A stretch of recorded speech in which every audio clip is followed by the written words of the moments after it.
আজকে এই যে দেখতে পাচ্ছ উদ্দেশ্যহীনভাবে বেরিয়ে পড়লাম ঘুরতে। তো পুরো ভিডিওটা দেখতে থাকো, আশা করছি তোমাদের ভালো লাগবে। তো চলো। নমস্কার বন্ধুরা, কেমন আছো সবাই? আশা করছি তোমরা সবাই ভালো আছো। আবারও একটা নতুন ভিডিও নিয়ে চলে এসেছি তোমাদের সঙ্গে শেয়ার করতে। তো চলো শুরু করা যাক ভিডিওটা।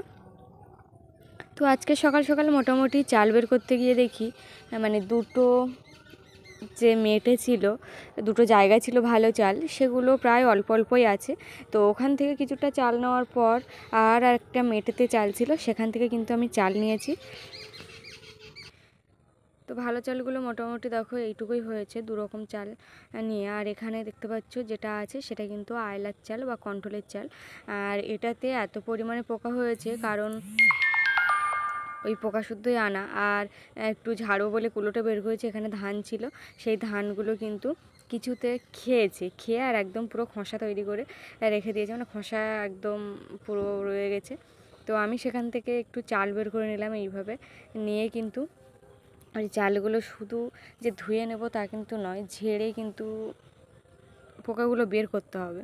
তো তার আগে মেটের মুখটা এইভাবে আমি বন্ধ করে দিচ্ছি, কারণ না বন্ধ করে দিলে বলা যায় না, কিছু পোকামাকড়, মাকড়সা, টিকটিকি অনেক কিছু ঢুকে যেতে পারে, চালের সাথে থাকতে পারে।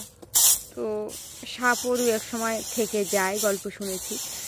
তখন তো চাল বের করতে গেলে আমরা তো অন্ধকারে বেশিরভাগ চাল বের করি, তো ওই জন্য মুশকিল হয়ে পড়ে সেই সময়, ওই জন্য ঢাকার ব্যবস্থা করা। তো তারপর দেখো এইভাবে কিন্তু আমি চালগুলো ঝেড়ে নিচ্ছি। আর এইভাবে আগে সবাই কিন্তু চাল ঝেড়ে রাখতো, আমি এখন অল্প করে নিই আর অল্প করে ঝাড়া হয়। আর এখন সেইভাবে যেহেতু কন্ট্রোলের চাল বা মানে কন্ট্রোলের চাল নয়, কেনা চাল আসে, তো ওই জন্য আর ঝাড়া হয় না। তো এই যে দেখতে পাচ্ছ, তবে চালটা ঝেড়ে খাওয়াই ভালো। তার একমাত্র কারণ হলো তুষ থেকে যায়, সেটা পেটের পক্ষেও খারাপ। তো এই যে দেখো চাল ঝেড়েছে, আর কত পোকা চাল বা সাদা চাল এইভাবে কিন্তু মানে উপর দিকে আগার দিকে বেরিয়ে যাচ্ছে। এইভাবে কিন্তু চাল কেটে কেটে বেশ সুন্দরভাবে ঝাড়ে। আমি যতটুকু ঝাড়তে পেরেছি ততটুকু তোমাদের সাথে শেয়ার করলাম। আর এখন এই যে দেখতে পাচ্ছ আলু একটা পেয়েছি, এটা চুবড়ি আলু না কি আলু আমি ঠিক জানি না, মানে খোঁটা আলু চুবড়ি আলু দুরকম আছে। তো এটা মোটামুটি কোন আলু বলতে পারছি না। তো দেখো আলুটা এখন কেটে নিচ্ছি। আর তখন ধুয়েছিলাম বেশ সুন্দরভাবে, কিন্তু এটা উঠেছিল।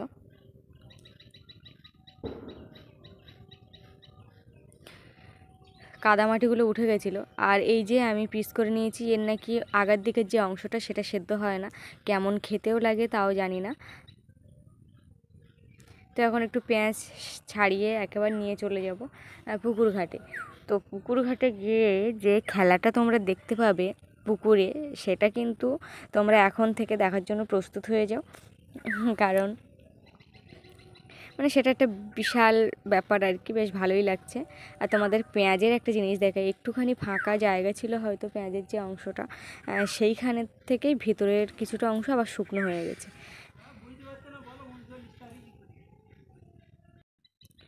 আর এই যে দেখতে পাচ্ছ আমার তরকারি কাটা মোটামুটি শেষ।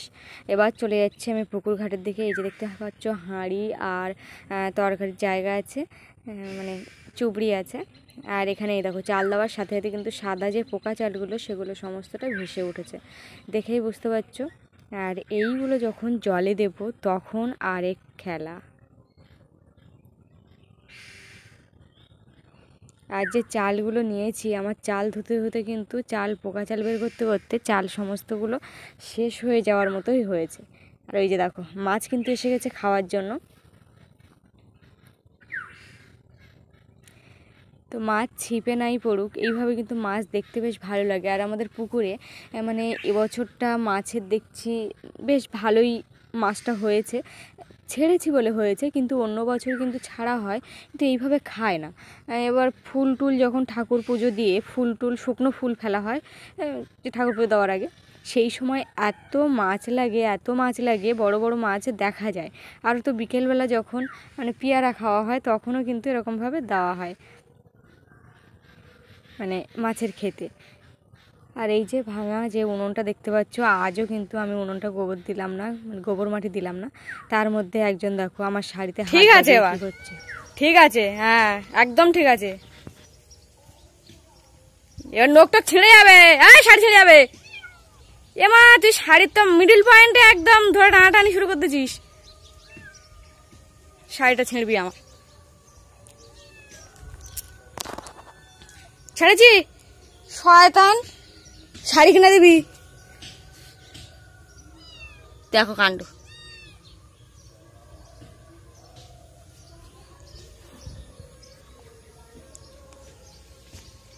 হাই বাদর,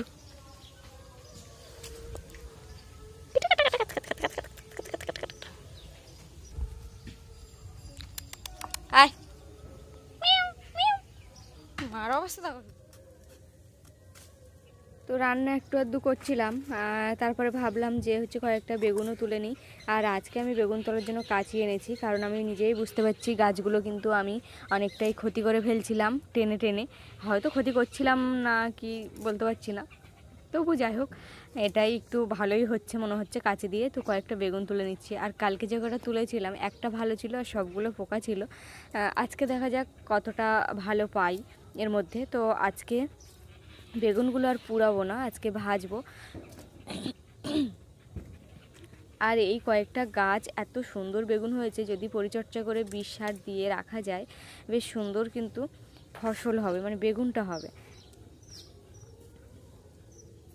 আর এইভাবে বাড়ি বাগান লাগিয়ে খেলে কিন্তু অনেক কম হবে না, বা কেনা অতটা কেনা লাগবে না। বাড়ির বিষ সার অল্প পরিমাণে দিয়ে খাওয়া যায়, কিন্তু বাজারে যখন বিক্রি হয় তখন কিন্তু প্রচুর পরিমাণে বিষ সার দিয়ে তারা সবজি তোলে। হয়তো দেখা যাচ্ছে আজকে বিকালে দিল টাটকা টাটকা সবজি, সুন্দর দেখতে লাগবে, এটা এইভাবে কিন্তু কালকে সকালবেলা তুলে বিক্রি করলো, এরকমও হয়। এই যে বেগুন ভাজা করেছি আর সেই আলু তরকারি মাছ দিয়ে রান্না করেছি, ভাঙাল মাছ দিয়ে। তো দেখো কি সুন্দরভাবে আলুটা সেদ্ধ হয়ে গেছে, এই যে দেখতে পাচ্ছ। কিন্তু এর যে দেখতে ছিবড়ে ছিবড়ে মতো রয়ে গেছে, আমি একটু শুধু আলু খেয়ে দেখছিলাম কেমন লাগে, কিন্তু শুধু আলু ভাল লাগেনি, শুধু তরকারিটা যা লেগেছিল বলার মতো না, দারুণ লেগেছিল তরকারিটা। তো দেখাতে মনে ছিল না, ওই জন্যই দেখিয়ে দিলাম। তো বন্ধুরা এই যে দেখতে পাচ্ছ আমরা কিন্তু সকাল সকাল দুইজন মিলে ঘুরতে বেরিয়েছি। ঘুরতে বেরোনো বলতে একটু ট্রেনিং দেওয়া বাকি ছিল, তো সেইটাই মানে স্কুটি নিয়ে প্রথম দিন চালিয়েছিল, তারপরে দ্বিতীয় দিন এটা হচ্ছে দ্বিতীয় দিন। তো যেতে যেতে কিন্তু আমরা একটু কালী মায়ের মূর্তি, কালী মায়ের রূপ দর্শন করে আর গেলাম। আর এইখানে এই যে দেখতে পাচ্ছ রাস্তার একদম কাছেই কালী পূজা হচ্ছে, তাই আমাদের প্রসাদ দিল। আমরা প্রসাদ নিয়ে আবার মোটামুটি চললাম আর একটু দূরে, বাড়ি থেকে অনেকটাই দূরে যাচ্ছি। এই যে দেখতে পাচ্ছ